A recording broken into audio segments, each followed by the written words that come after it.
Sumabog na sa galit ang promoter ni Casimero na si Koki Kamida, rumesbak sa netizen na idinamay ang kanyang pamilya.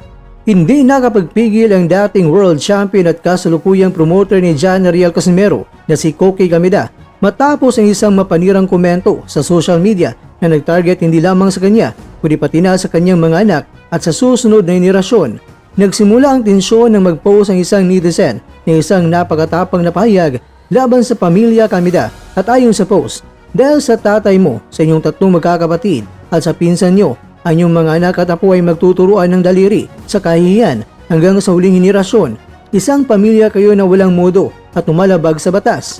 Bagamat kilala sa pagiging may naon sa mga negosasyon, hindi pinalampas si Kamida ang pagdawit sa kanyang mga anak. Narito ang kanyang naging pahayag sa X na dating Twitter. Salamat sa inyong mga komento. Tinanggap ko ng maluwag ang mga negatibong puna sa akin para sa aking ikakabuti. Ngunit, pakiusap. Huwag ninyo idamay ang aking mga anak na walang kinalaman sa boxing. Dagdag pa niya, sana iwasan ang pagsasabi ng aming pamilya ay mga outlaw na kotsain hanggang sa huling henerasyon.